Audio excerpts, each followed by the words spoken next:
Students आज हम study करेंगे nitric oxide preparation and properties. Nitric oxide जिसका मॉलिक्यूलर फार्मूला मैं इस तरह से लिख सकता हूँ NO। ये हमारे पास है नाइट्रिक ऑक्साइड या फिर हम इसे नाइट्रोजन ऑक्साइड बोलते हैं। तो नाइट्रिक ऑक्साइड को हम किस तरह से प्रिपेयर कर सकते हैं, उसकी क्या प्रॉपर्टीज है। तो it can be prepared by the action of HNO3 यानी nitric acid. HNO3 nitric acid को अगर हम यूज करें और किस तरह से यूज करें कि हम रिएक्शन करवाएं कॉपर के साथ, कॉपर और डाइल्यूट नाइट्रिक एसिड हम यूज करेंगे, सॉलिड स्टेट में होगा प्लस नाइट्रिक एसिड HNO3 और ये डाइल्यूट नाइट्रिक एसिड हम यूज कर रहे हैं। और जब इनका हम रिएक्शन करवाएंगे तो हमारे पास क्या आ जाएगा, हमारे पास प्रोडक्ट में आ जाएगा कॉपर नाइट्रेट CuNO3 और यहाँ पे 2, चूंकि कॉपर पे +2 ऑक्सीडेशन स्टेट है तो ये यहाँ पे आ जाएगा, और नाइट्रेट पे -1 है तो 1 यहाँ पे हम लिख नहीं रहे, ठीक है। और अगर ना भी लिखें तो कोई फर्क नहीं पड़ता। और हमारे पास नाइट्रोजन ऑक्साइड NO ये आ जाएगा जो कि क्या है जी, गैस है, और प्लस हमारे पास वाटर की भी फॉर्मेशन हो जाएगी H2O जो कि लिक्विड स्टेट में होगा, और कॉपर नाइट्रेट ये भी एक्वस फॉर्म में होगा, यहाँ पे मैं लिख सकता हूँ। तो अब हम इस इक्वेशन को बैलेंस कर देते हैं। यहाँ पे हमारे पास इसको बैलेंस करने के लिए नाइट्रोजन के लिए मैं यहाँ पे 2 लिखूंगा, और इसी तरह से वाटर के लिए मैं यहाँ पे 4, तो हाइड्रोजन को बैलेंस करना पड़ेगा, यहाँ पे 8 लिखूंगा और यहाँ पे 3 लिखूंगा, तो ये इक्वेशन हमारे पास बैलेंस हो जाएगी, ठीक है। तो इस तरह से हम नाइट्रोजन ऑक्साइड को प्रिपेयर कर सकते हैं। इसी तरह से अगर हम क्या करें कि एयर को पास करें इलेक्ट्रिक आर्क से, तो हमारे पास क्या आ जाएगी, यानी N2 प्लस O2, इसको अगर हम इलेक्ट्रिक आर्क से पास करें तो हमारे पास नाइट्रोजन ऑक्साइड आ जाएगी, NO नाइट्रोजन ऑक्साइड गैस, ठीक हो गया। और इसको भी हम बैलेंस कर लेते हैं, मैं यहाँ पे 2 लिख लूँगा, तो नाइट्रोजन भी बैलेंस एंड ऑक्सीजन भी बैलेंस। तो इस तरह से भी हम नाइट्रोजन ऑक्साइड को प्रिपेयर कर सकते हैं।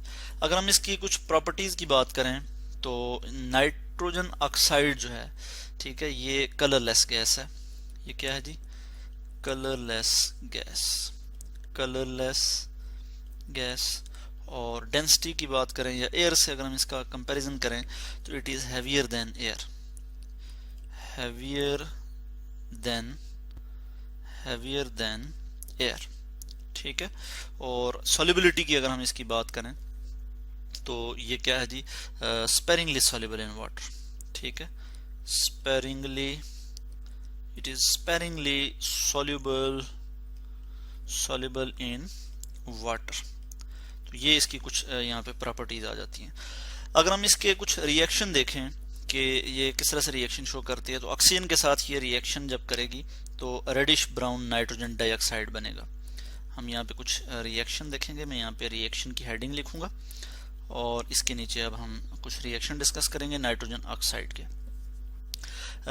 Nitrogen oxide plus oxygen O2, हमारे पास अब प्रोडक्ट क्या आ जाएगी, मैं यहाँ पे प्रोडक्ट लिख लूंगा, हमारे पास नाइट्रोजन डाइऑक्साइड गैस आ जाएगी NO2, और फिर मैं इस तरह से लिख लूंगा, यहाँ पे 2 आ जाएगा, इसी तरह से यहाँ पे भी 2 आ जाएगा।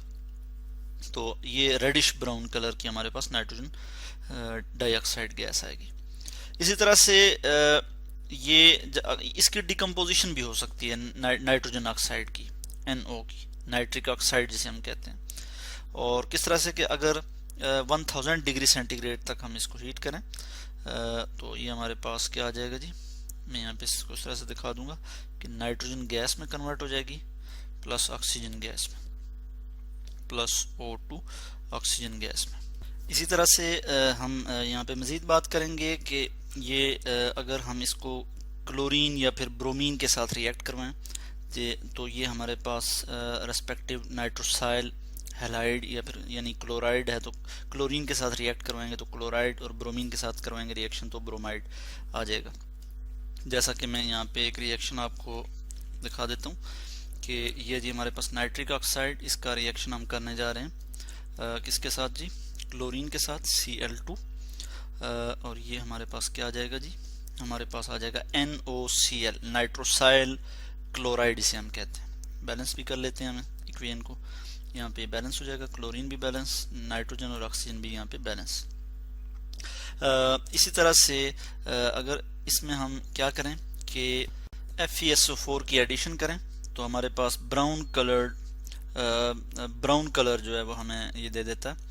और मैं यहाँ पे आपको बता देता हूँ कि FeSO4 फेरस सल्फेट, और बल्कि मैं इसको यहाँ पे इसकी स्टेट भी मेंशन कर लेता हूँ, एक्वस फॉर्म में होगी जी फेरस सल्फेट प्लस यहाँ पे हमारे पास आ जाएगा NO नाइट्रोजन ऑक्साइड गैस। तो ये हमारे पास प्रोडक्ट में क्या आ जाएगा जी FeSO4NO।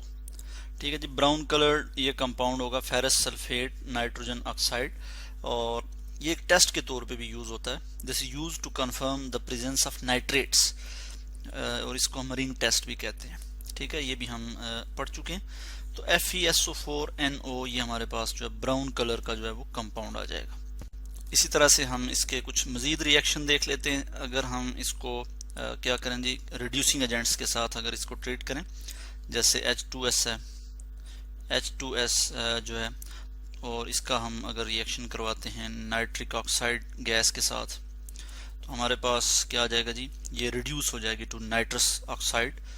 वाटर हमारे पास आ जाएगा H2O प्लस हमारे पास N2O हमारे पास आ जाएगा डाई नाइट्रोजन ऑक्साइड गैस, जिसको हम इससे पहले पढ़ चुके हैं, लाफिंग गैस जिसे हम कहते हैं, और प्लस हमारे पास यहाँ पे आ जाएगा सल्फर सॉलिड स्टेट में आ जाएगा। ठीक हो गया। तो इस केस में ये क्या हो जाएगी, रिड्यूस हो जाएगी। और इसी तरह से अगर हम इसको ट्रीट करते हैं ऑक्सीडाइजिंग एजेंट्स के साथ, लाइक यहाँ पे हम नाइट्रिक एसिड यूज करते हैं यानी HNO3, तो ये ऑक्सीडाइज हो जाएगी।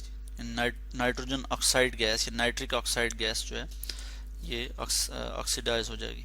और यहाँ पे हम एक्वस फॉर्म में ले रहे हैं नाइट्रिक एसिड, और ये हमारे पास प्रोडक्ट क्या आ जाएगी, हमारे पास आ जाएगा जी water H2O, water plus nitrogen dioxide.